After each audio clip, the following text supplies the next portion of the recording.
जोहार दोस्तों, आप सभी को आपका अपना चैनल नाग पूर्णिमा फाउंडेशन में स्वागत है। आज की इस वीडियो में हम लोग चर्चा करेंगे झारखंड का हिस्ट्री और टॉपिक रहेगा हमारा स्वराज पार्टी या स्वराज पार्टी से संबंधित झारखंड में क्या क्या प्रभाव पड़ा था, उसके बारे में हम लोग आज चर्चा करेंगे। हालांकि चर्चा करने से पहले अगर हम लोग स्वराज पार्टी के बारे में थोड़ा संक्षेप में जानने का प्रयास करें तो अगर स्वराज पार्टी जैसे कि गया मतलब जो असहयोग आंदोलन चला था, एक बार कहानी को समझना जरूरी है। ठीक, तो जो असहयोग आंदोलन चल रहा था, असहयोग आंदोलन 1920 से चल के 1922, मतलब जो चौरी चौरा कांड होता है, चौरी चौरा कांड जो होता है उसके बाद क्या होता है, असहयोग आंदोलन को वापस ली जाती है महात्मा गांधी के द्वारा। जब महात्मा गांधी ने असहयोग आंदोलन को वापस लेते हैं तो उस टाइम जो आंदोलन का जो लोगों के प्रति जो एग्रेसिव मोड आ गया था, तो वो लोग गांधी से सवाल पूछने लगे कि आखिर बंद क्यों किए। इसी क्रम में सुभाष चंद्र बोस, मोतीलाल नेहरू, जवाहरलाल नेहरू, जितने भी बड़े बड़े नेता लोग थे, अधिकांश लोग उनसे पूछने लगे कि ऐसा नहीं करना चाहिए था बाबा, बहुत दिनों के बाद हम लोग इतना लोग इकट्ठा कर पाए थे।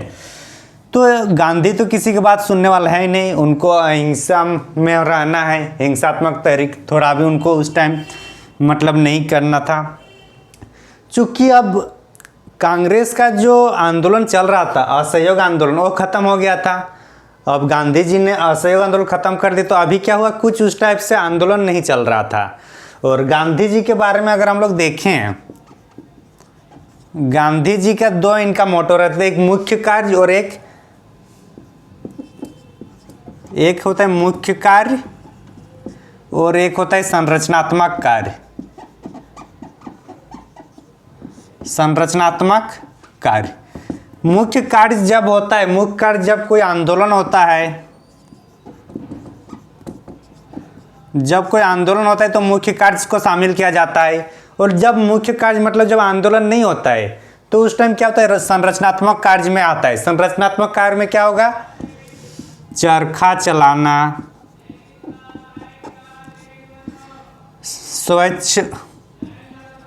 स्वच्छ पर ध्यान देना, मतलब साफ सुथरा करना, छुआछूत को कम करना, छुआछूत को कम करना, मंदिर प्रवेश करना। तो इस तरीके से जितने भी काम जो है ये संरचनात्मक काम में आता है। और ये संरचनात्मक काम कब होता है, जब आंदोलन स्थगित रहती है, मतलब जब आंदोलन नहीं चलता है तब हम लोग का संरचनात्मक कार्य देखने को मिलता है। तो असहयोग आंदोलन जैसे ही खत्म हुआ तो गांधी जी का मुख्य कार्य खत्म हो गया। अब गांधी जी का जो था कि अब संरचनात्मक कार्य करना होगा, चूंकि आंदोलन नहीं चल रहा है। तो इसी क्रम में जो संरचनात्मक कार्य चलता है तो इसमें चरखा आंदोलन, स्वच्छ मिशन चलाना, या फिर छुआछूत को कम करना, मंदिर प्रवेश मिशन, तो या फिर सूती वस्त्र मतलब वस्त्र बनाना, ये सब। तो संरचनात्मक कार्य एक था, मतलब असहयोग आंदोलन के बाद ये एक काम करने का ये था। लेकिन कुछ लोग ने सोचा, जब इतने लोग को हम लोग इकट्ठा कर लिए, तो असहयोग आंदोलन के टाइम जो इतने लोगों को हम लोग इकट्ठा कर लिए तो लोगों को थोड़ा मतलब बाकी लोगों को थोड़ा कॉन्फिडेंस आ गया कि हम लोग अगर हम लोग इलेक्शन में लड़ेंगे तो हम लोग भी जीत सकते हैं। तो इसी क्रम में एक आता है कि इसको बोला जाता है अपरिवर्तन गुट।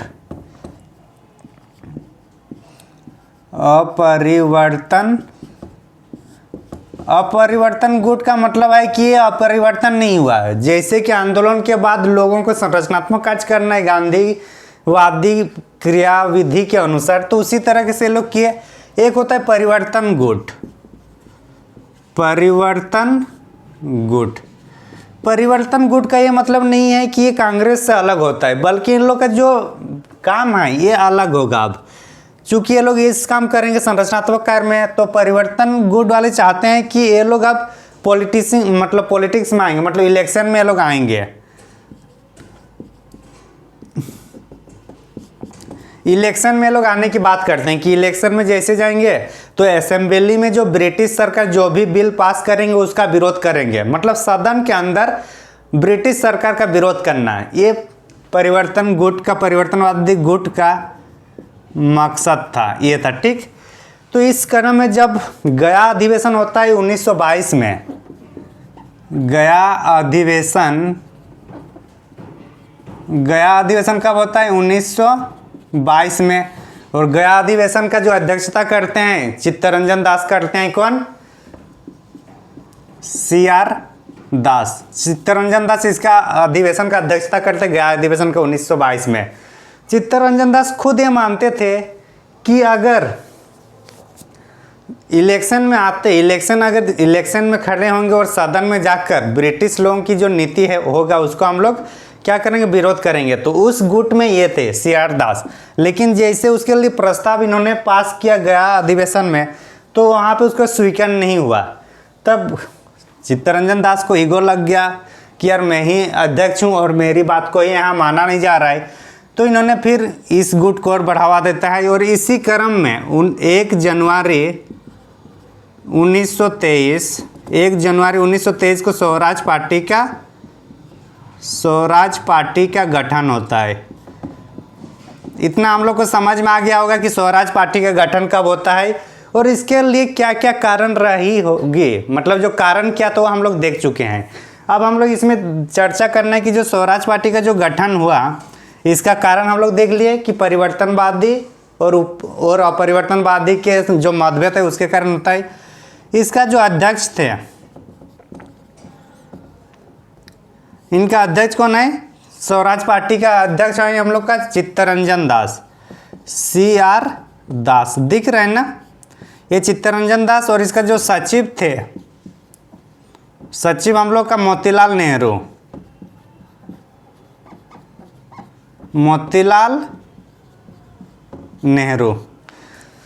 तो जो सचिव है वो मोतीलाल नेहरू। इसमें कंफ्यूजन करने के लिए ऑप्शन में आप लोगों को जवाहरलाल नेहरू का भी मतलब नाम लिखा रहेगा। तो हम लोग को याद रखना है कि मोतीलाल नेहरू है सचिव में और अध्यक्ष में कौन है? चित्तरंजन दास। तो हम लोग स्वराज पार्टी के बारे में चर्चा किए। स्वराज पार्टी का उद्देश्य भी हम लोग देख लिए कि असेंबली में जाकर विरोध करना है। तो अब हम लोग इसको झारखंड के संदर्भ में देखने का प्रयास करेंगे। तो इस तरीके से पढ़ने क्या होता है ना कि एक परिदृश्य जो है उस आंदोलन के बारे में, तो हम लोग का रटने वाला पद्धति हम लोग के पास नहीं रहेगा। तो हम लोग क्या कर रहे हैं कि अभी हम लोग समझ रहे हैं और उसको हम लोग फिर पढ़ रहे हैं। तो जो स्वराज पार्टी का जैसे कि उसका उद्देश्य था कि सदन में पहुंचकर ब्रिटिश सरकार की विरोध करना है। तो उसके लिए सिर्फ और सिर्फ चित्तरंजन दास और मोतीलाल नेहरू दो ही तो नहीं होगा, उसके लिए हर एक प्रांत में या हर एक कस्बे में उनके लिए एक पार्टी होना चाहिए। जैसे कि मान के चलिए कोई कांग्रेस की पार्टी है या भाजपा की पार्टी है, भले राहुल गांधी है या फिर सोनिया गांधी है, भाजपा में आपका अगर अमित शाह है या फिर नरेंद्र मोदी है, लेकिन उसका उनका जो कार्य समिति है वो अलग अलग लेवल पे अलग अलग लोग होंगे। झारखंड में अलग होंगे, झारखंड के अंदर जिलों में अलग होंगे। तो उसी तरीके से जो स्वराज पार्टी है उसका भी अलग अलग होंगे। तो झारखंड के क्षेत्र में जो स्वराज पार्टी का जो गठन होता है, स्वराज पार्टी झारखंड में यहाँ कौन कौन इसको मतलब सहयोग कर रहे थे वो देखने वाली बात है। तो कब हुआ ये तो हम लोग को समझ में आएगा, 1923 की बात होगा ये। अगर झारखंड के छोटनागपुर क्षेत्र में बात किया जाए, कहाँ पे? छोटनागपुर क्षेत्र में। तो छोटनागपुर क्षेत्र में इनको जो सहयोग दिया जा रहा था, राम नारायण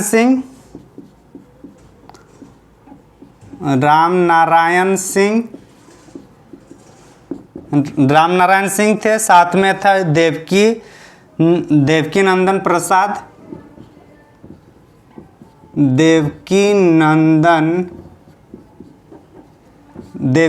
प्रसाद, राम नारायण सिंह, और उसके साथ साथ जो थे हम लोग का छोटनागपुर क्षेत्र में कृष्ण वल्लभ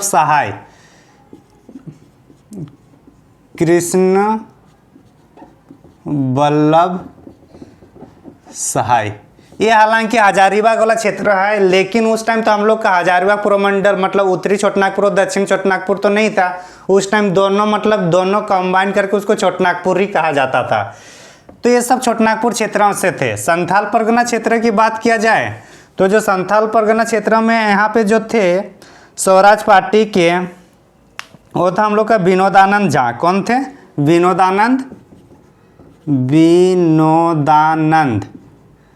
विनोदानंद झा कहाँ से लीड कर रहे थे स्वराज पार्टी को, कहाँ से लीड कर रहे थे, संथाल परगना क्षेत्र से। तो हम लोग का दो ही उस टाइम था, एक संथाल परगना और दूसरा था हम लोग का छोटनागपुर। तो ये सब जो हम लोग देख लिए इसको लीड कर रहे थे। अब चूंकि ये सब है नेतृत्व कर रहे थे, तो ये लोग किस लिए नेतृत्व कर रहे थे, आखिर इलेक्शन में जाना है, इलेक्शन में जीतना है।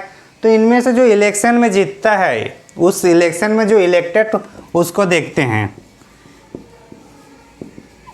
जो इलेक्टेड हुआ मतलब जो चुनाव लड़े, क्योंकि स्वराज पार्टी का मकसद ही था कि चुनाव लड़ना है और सदन में जाना है। तो इसी क्रम में जो मतलब ये लोग जीतते हैं, एक 1923 में ही होगा ना, क्योंकि 1923 में ही इलेक्शन होता है तो उसी टाइम आएगा। तो कृष्ण बल्लभ सहाय जो है, कृष्ण बल्लभ सहाय, कृष्ण बल्लभ सहाय ये वाला जो कृष्ण बल्लभ सहाय है, इनको हजारीबाग के विधान परिषद चुनाव में प्रतिनिधित्व मिला। विधान परिषद के चुनाव में प्रतिनिधित्व किया इन्होंने। कौन प्रतिनिधित्व किया? कृष्ण बल्लभ सहाय। कहाँ से? हजारीबाग विधान परिषद चुनाव का प्रतिनिधित्व करता है कृष्ण बल्लभ सहाय। और उसके बाद रामेश्वर जो लाल है, रामेश्वर लाल, ये हम लोग का दक्षिणी रामेश्वर लाल, ये हम लोग का रामेश्वर लाल जो है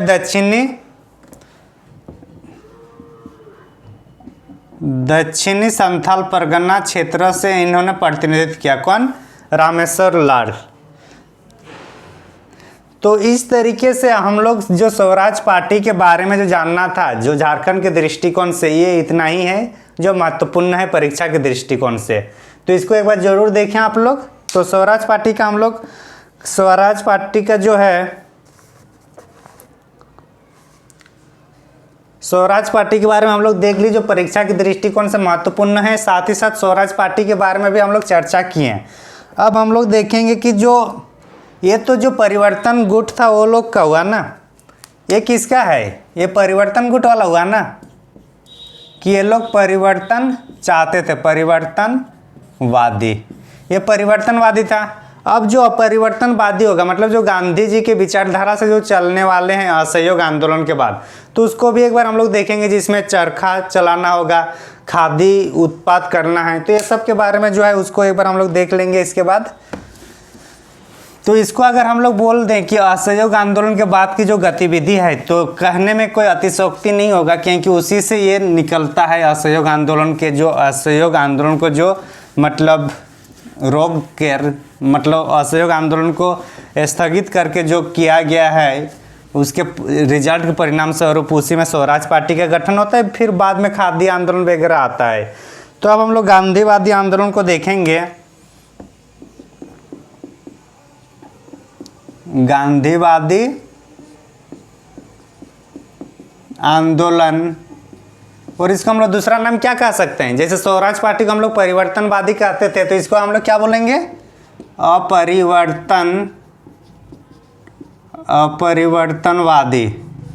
अपरिवर्तनवादी आंदोलन बोलेंगे ना, क्योंकि ये लोग वही उसी ढांचे में काम करना शुरू किए जिन्होंने गांधी जी ने शुरुआत से किए थे, कि आंदोलन के टाइम सक्रिय काम करना है, मुख्य काम करना है, और जब आंदोलन स्थगित रहेगा तो संरचनात्मक काम करना है। तो ये लोग क्या काम करेंगे? संरचनात्मक काम,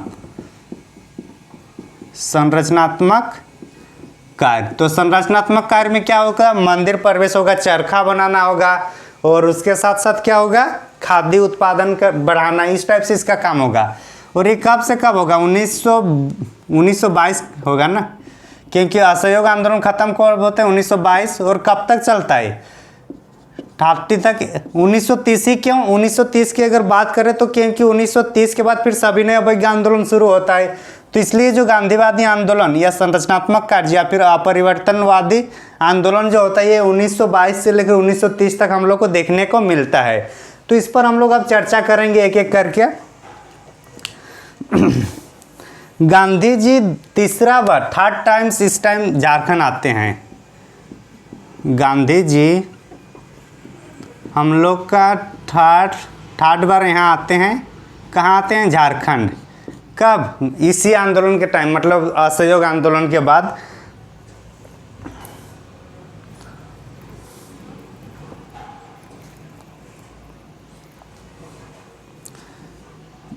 तीसरे बार आते हैं और यहाँ पे इन्होंने गांधी जी मतलब यहाँ पे फिर हजारीबाग चले जाते हैं।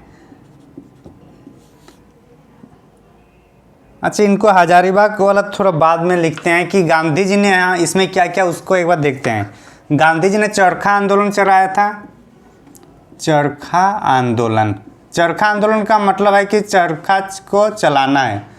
तो चरखा आंदोलन आता है गांधी जी का, और इसी का जो झारखंड में जो लीड कर रहे थे, क्योंकि झारखंड में इसका जो लीड कर रहे थे उनका नाम है सरला देवी। क्या नाम है?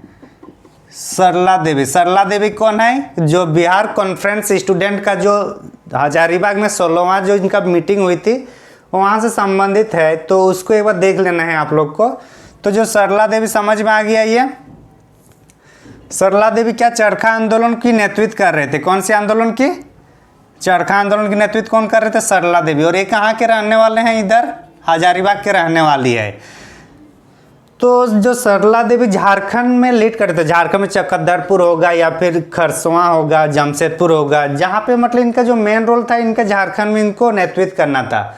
भले अलग अलग क्षेत्रों में फिर और इनके छोटे मतलब इनके नीचे और लोग रहेंगे, लेकिन मेन नेतृत्व कौन कर रही थी? सरला देवी। कौन सा? चरखा आंदोलन का। इसी टाइम गांधी तीसरी बार हम लोग का झारखंड आते हैं। कितने बार आ रहे हैं? तीसरा बार आ रहा है। और कहाँ पे आते हैं? सबसे पहले ये हजारीबाग चले जाते हैं। कहाँ जाते हैं? हजारीबाग। हजारीबाग में जो कोलंबस कॉलेज है, हजारीबाग कोलंबस कॉलेज जो झारखंड का सबसे प्राचीन विश्वविद्यालय माना जाता है, सबसे प्रथम विश्वविद्यालय कोलंबस, तो वहीं पे जाते हैं ये कोलंबस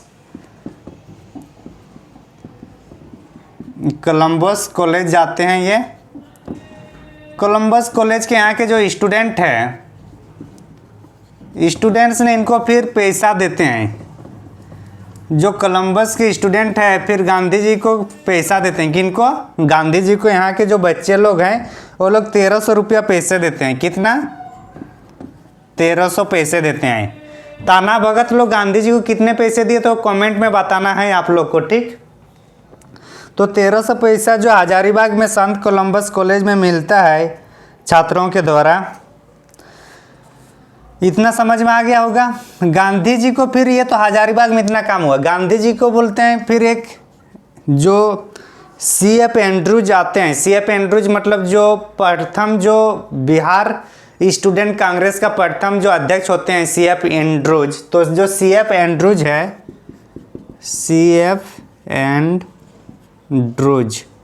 CF एंड्रूज ने बोले बाबा जी आप कहाँ हैं? यहाँ पे हजारीबाग में हैं, थोड़ा जमशेदपुर साइड भी घूम के आते हैं।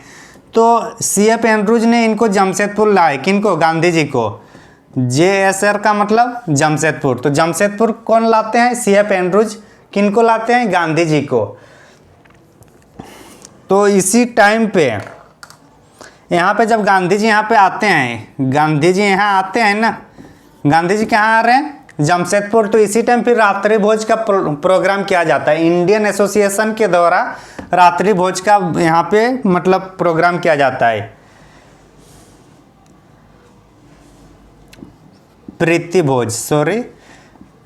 भोज का यहाँ पे किया जाता है। प्रीति भोज किसके द्वारा? इंडियन एसोसिएशन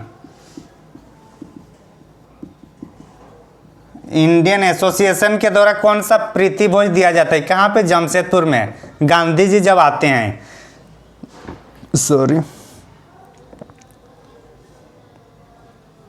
यहाँ पे और एक फंडिंग चलता है देशबंधु स्मृति कोष।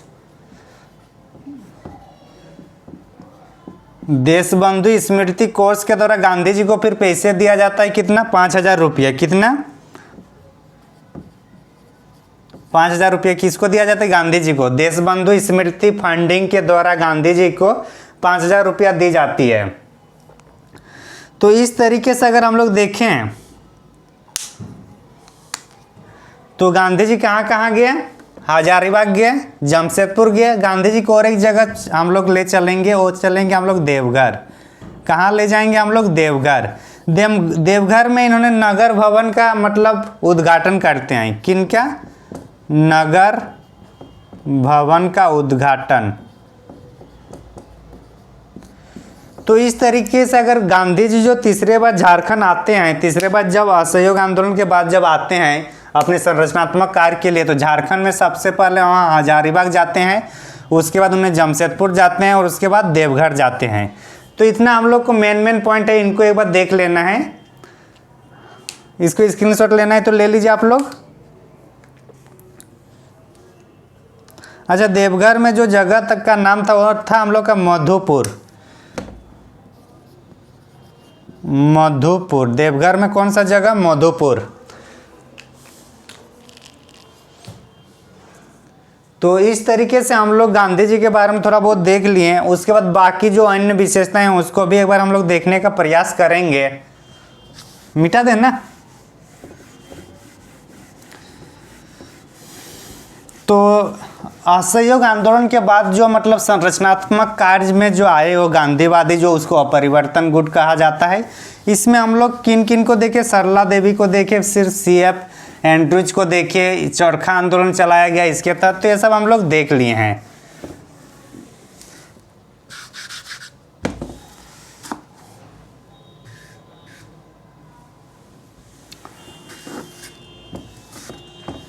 तो अभी हम लोग इनमें और मुख्य जो 2-4 ये है तथ्य है उसको भी एक बार हम लोग देखने का प्रयास करेंगे।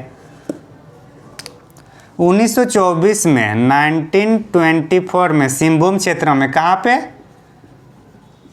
सिंहभूम क्षेत्र में जो हाट कर लगता है, मतलब हाट में जो कर अदा की जाती है, हाट बाजार वाला है, ठीक। हाट कर को मतलब नहीं देने का प्रावधान किया गया। सिंहभूम के जो आदिवासी लोग जो थे वो लोग बोले कि अब आज से हम लोग हाट कर नहीं देंगे। और इसका नेतृत्व कौन कर रहे थे? नेतृत्व जो कर रहे थे हम लोग का विष्णु माहुरी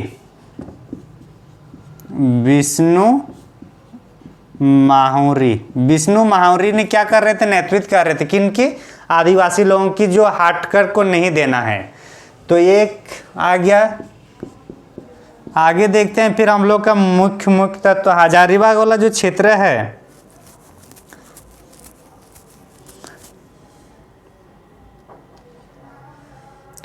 खादी आंदोलन के बारे में थोड़ा देख लेते हैं हम लोग। इतना हो गया ना? खादी आंदोलन के बारे में एक बार देख लेते हैं, उसको हेडिंग देकर ही वो अच्छा रहेगा। खादी आंदोलन। खादी आंदोलन के जैसे कि झारखंड का जो नेतृत्व कर रहे थे वो कौन कर रहे थे?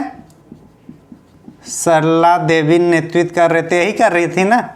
उसके बाद अगर देखा जाए तो इस झारखंड क्षेत्र में इसके लिए बिहार विधानसभा में मतलब प्रस्ताव पारित कर दिया गया था। तो झारखंड का जो निर्वाचित विधायक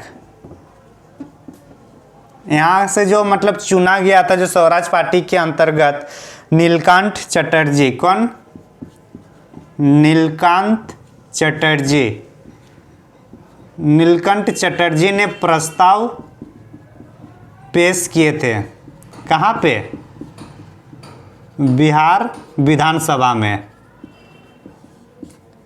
इतना समझ में आ गया। झारखंड क्षेत्र का जो विधायक नीलकंठ चटर्जी ने खादी आंदोलन को चलाने के लिए प्रस्ताव पारित कर दिए थे बिहार विधानसभा में। इतना समझ में आ गया हम लोग को। इसी क्रम में जो मतलब हम लोग का डॉक्टर राजेंद्र प्रसाद है, इन्होंने हजारीबाग में खादी प्रदर्शनी लगाए थे। कौन? राजेंद्र प्रसाद। डॉक्टर राजेंद्र प्रसाद ने 14 से लेकर 16 अगस्त 1924, कब? 1926। 14 से लेकर 16 अगस्त 1926 को हजारीबाग में हजारीबाग में क्या, जो खादी आंदोलन प्रदर्शनी लगाया गया था, खादी आंदोलन प्रदर्शनी। खादी आंदोलन प्रदर्शनी कब लगाया गया था? 14 से 16 अगस्त 1926 को हजारीबाग में। और कौन लगाए थे ये? डॉक्टर राजेंद्र प्रसाद ने। कौन? डॉक्टर राजेंद्र प्रसाद ने। इतना समझ में आ गया होगा। खादी आंदोलन के बाद में अगर और एक चीज़ हम लोग देखें तो अखिल भारतीय खादी बोर्ड के जो अध्यक्ष है, अखिल भारतीय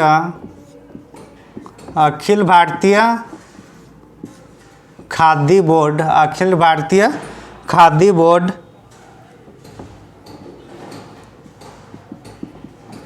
के अध्यक्ष,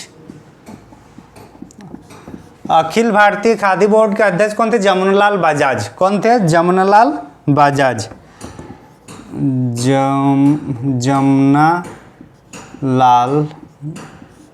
जमुनालाल बजाज ये गांधी जी के सहयोगी थे, गांधी जी के फ्रेंड थे। कौन? जमुनालाल बजाज। ये एक्चुअली व्यापारी थे। तो जो जमुनालाल बजाज है, ये हम लोग का जो अखिल भारतीय खादी बोर्ड के अध्यक्ष थे, उन्होंने देवघर में आकर खादी मेला का उद्घाटन किया था। कहाँ आकर? देवघर। देवघर में खादी मेला का उद्घाटन किया था। खादी मेला का उद्घाटन। इतना समझ में आ गया होगा।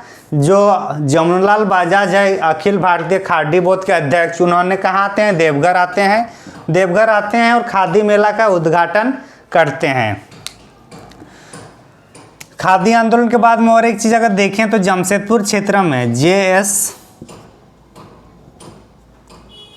JSR मतलब जमशेदपुर क्षेत्र में जो खादी आंदोलन को जो नेतृत्व कर रहे थे, उनका नाम है हम लोग का टेम्पल। ये हम लोग का मतलब टेम्पल, क्या नाम है? टेम्पल। ये ब्रिटिश इंजीनियर थे। क्या थे ये? ब्रिटिश इंजीनियर कौन थे? टेम्पल। और टेम्पल ने झारखंड के जमशेदपुर में खादी आंदोलन को नेतृत्व कर रहे थे। तो इस तरीके से जो हम लोग का खादी आंदोलन के बारे में है, ये आप लोग को एक बार संक्षेप में स्क्रीनशॉट लेना है तो ले लीजिए। इतना ही हम लोग के परीक्षा की दृष्टिकोण से महत्वपूर्ण है। क्वेश्चन अगर इस टॉपिक से पूछेगा तो यहीं से पूछेगा, इससे बाहर नहीं जाएगा। आगे हम लोग ये 1926-27 के आसपास बात हो गया, तो अभी हम लोग 1928 में साइमन कमीशन जो आया, साइमन कमीशन के बारे में चर्चा करेंगे थोड़ा। और उसके बाद झारखंड में उसकी क्या प्रतिक्रिया रही होगी, उसको एक बार हम लोग देखने समझने का प्रयास करेंगे परीक्षा के दृष्टिकोण से। तो गांधीवादी आंदोलन हम लोग समझ में आ गया। अब एक्चुअली 1919 में एक्ट आता है, भारत शासन अधिनियम 1919। इसको मॉन्टेग्यू चेम्सफोर्ड सुधार एक्ट भी कहा जाता है। क्या कहा जाता है? मॉन्टेग्यू चेम्सफोर्ड सुधार एक्ट। मॉन्टेग्यू चेम्सफोर्ड सुधार एक्ट कब आया है? 1919 को। थोड़ा साइमन कमीशन जो आया उसका थोड़ा कहानी को हम लोग समझने का प्रयास करते हैं, उसके बाद तो हम लोग पढ़ेंगे ही आगे। तो 1919 में भारत शासन एक्ट या अधिनियम, इसको और किस नाम से जाना जाता है? मॉन्टेग्यू चेम्सफोर्ड सुधार एक्ट। मॉन्टेग्यू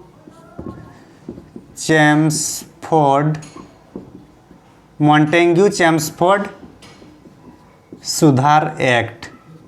मॉन्टेग्यू ये भारत सचिव है और चेम्सफोर्ड कौन है? ये वायसराय है। ये दोनों के नाम से एक मतलब सुधार आया, इसलिए इसको दोनों के नाम से भी जाना जाता है, मॉन्टेग्यू चेम्सफोर्ड सुधार एक्ट। ये कब आता है? 1919 को। इस एक्ट के तहत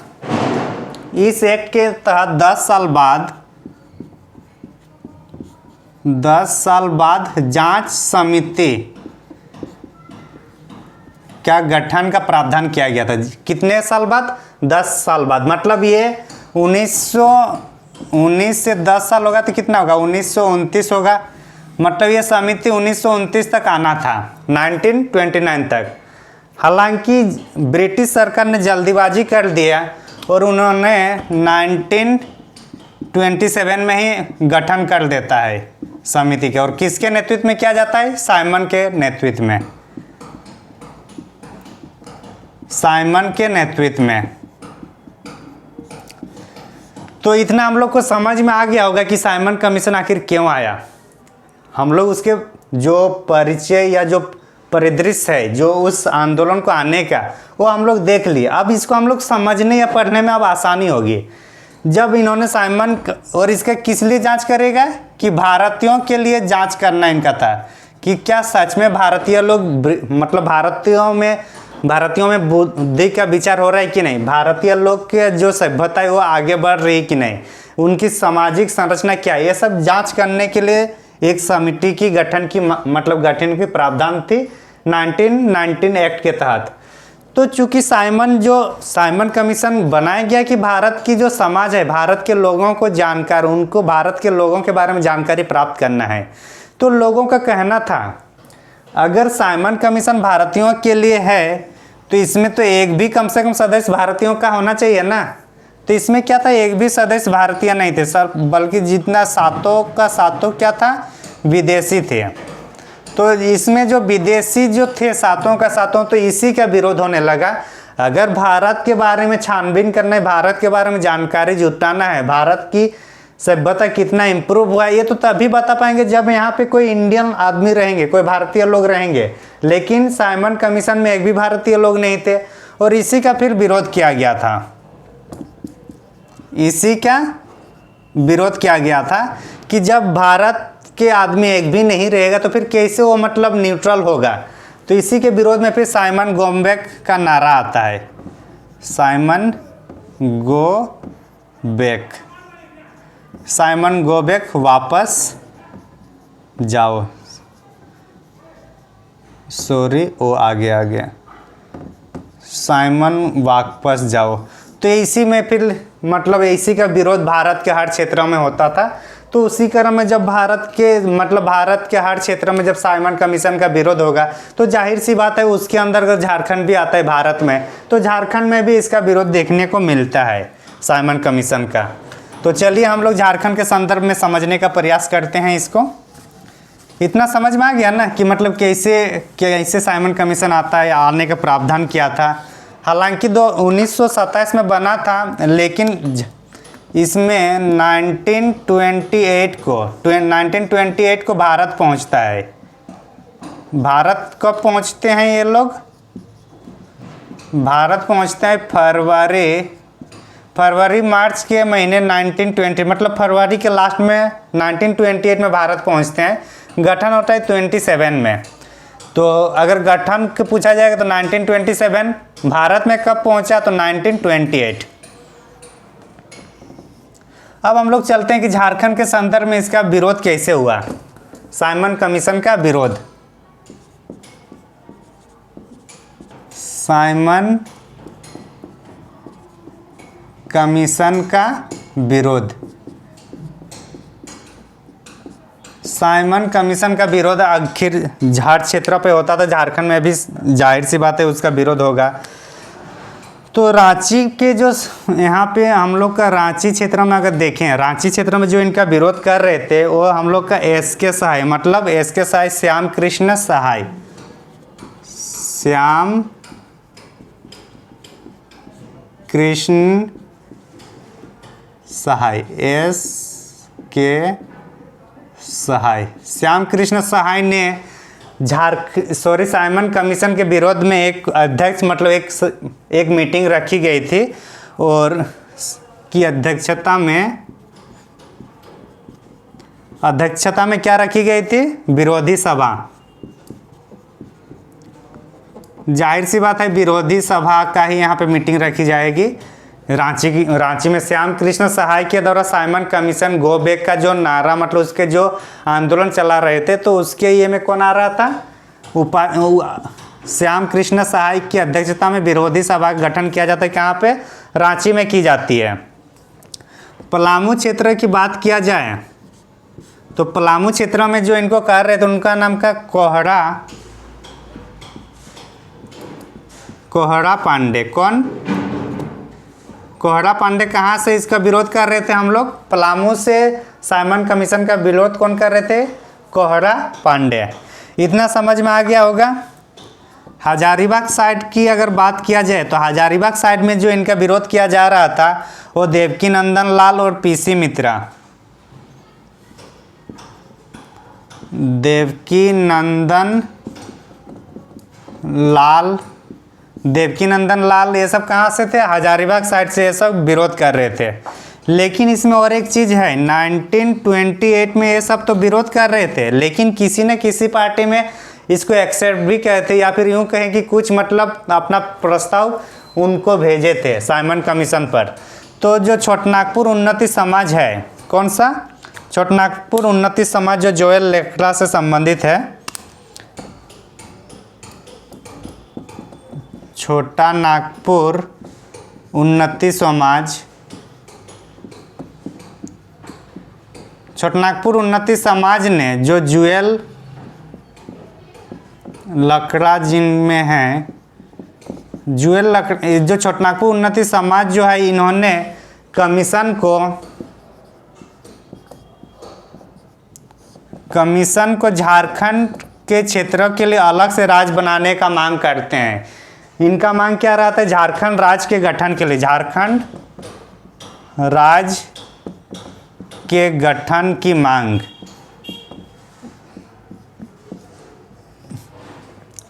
तो अगर क्वेश्चन जो अभी आंदोलन वगैरह चल रहा है तो उसमें जो आप लोग सुने होंगे कि जो साइमन कमीशन के टाइम से ही झारखंड की मांग की जा रही है अलग, तो ये कौन सा पार्टी ने किया था?